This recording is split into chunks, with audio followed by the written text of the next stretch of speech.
Ladies and gentlemen, I now take the privilege of introducing and inviting Mr. Barry Gardiner, MP for Brent North, House of Commons, London, and Shadow Secretary of State for International Trade and Climate Change. Mr. Gardiner was appointed in 2016 as the MP of House of Commons, London, and Shadow Secretary of State. Under the previous Labour governments, he served as Minister for Competitiveness in the Department of Trade and Industry, Biodiversity, as well as Direct Rule Minister in the Northern Ireland Office. A huge round of applause for Mr. Barry Gardiner, please.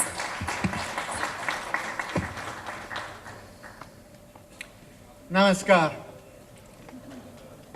Jai Shri Krishna. Sat Sri Akal. Assalamu alaikum. And as they say in my part of Gujarat in northwest London, Kemcho. So, the video talked about our journey towards a sustainable future.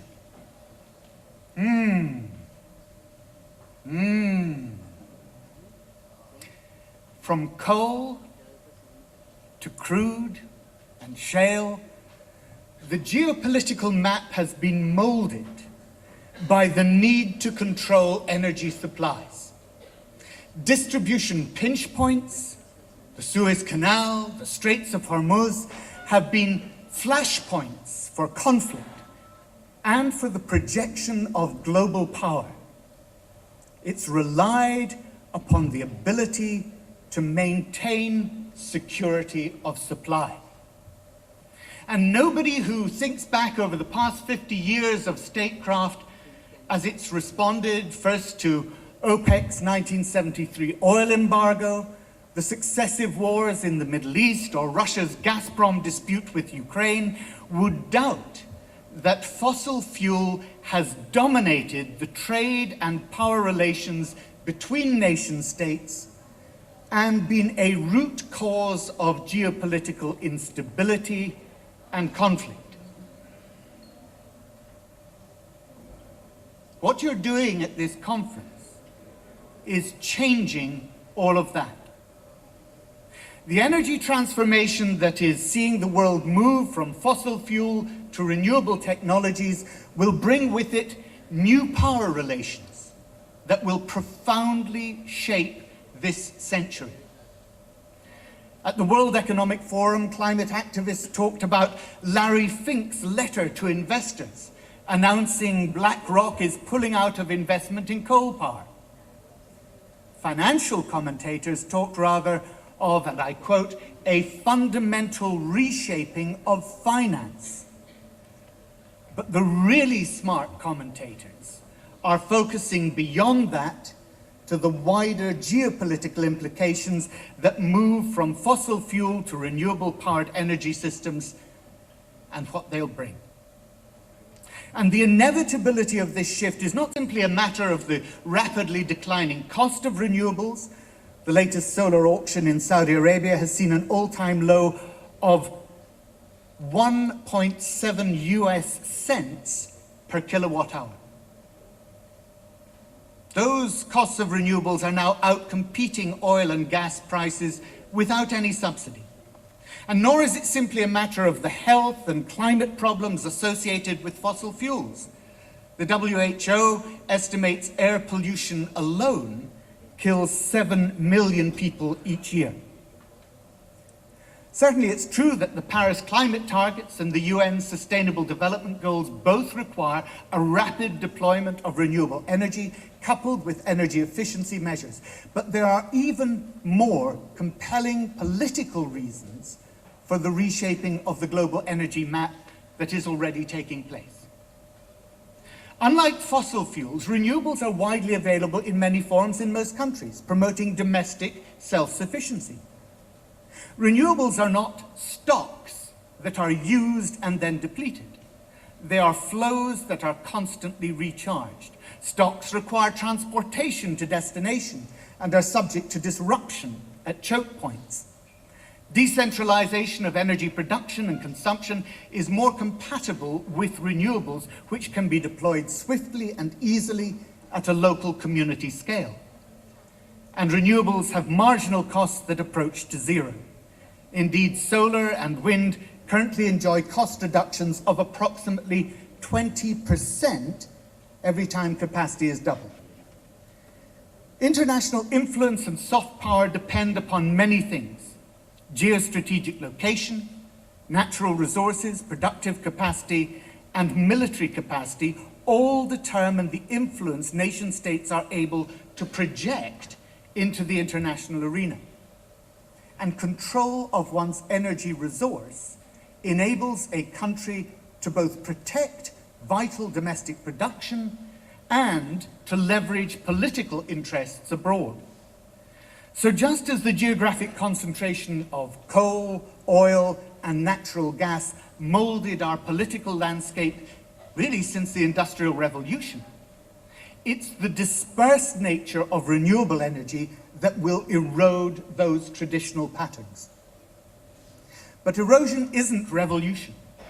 And we should be clear that states which have been historically energy rich start the energy transformation with significant advantage.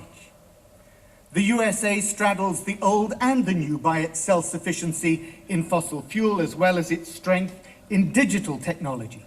Smart grids and big data are all part of the energy transformation that will create energy efficiencies and new storage capacities that overcome the problems of intermittency.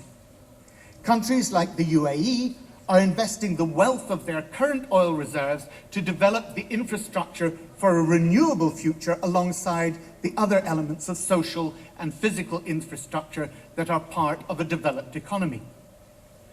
But renewables are also turbocharging emerging economies like India, which is predicating a renewables growth of 50% of its entire generation capacity in just 4 years.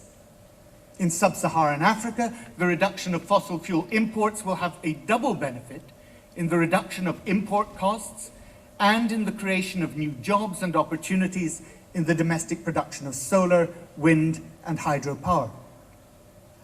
This democratizing impact should not be underestimated.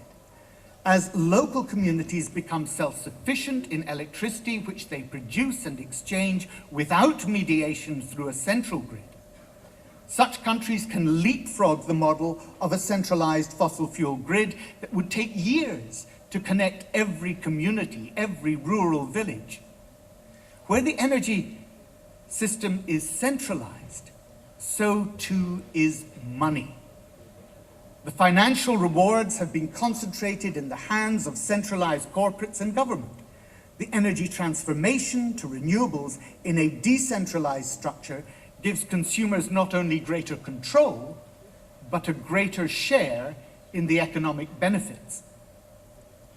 Russia generates 40% of its fiscal revenues from gas and oil, of which it is the world's largest and second largest exporter, respectively.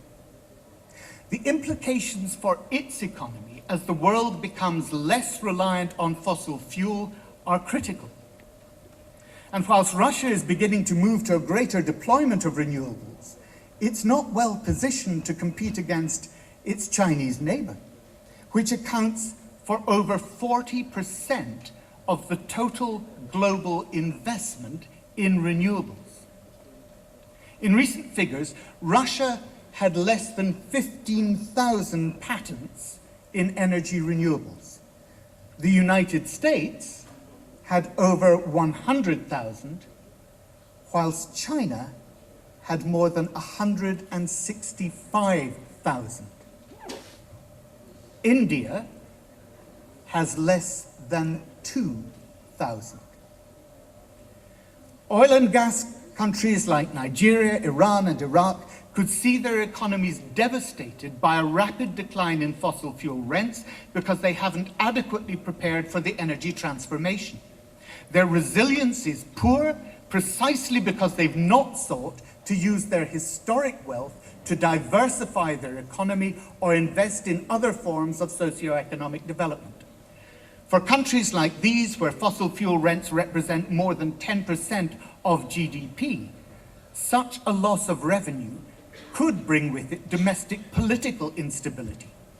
Subsidies and services which citizens have come to expect may no longer be possible as government revenues decline.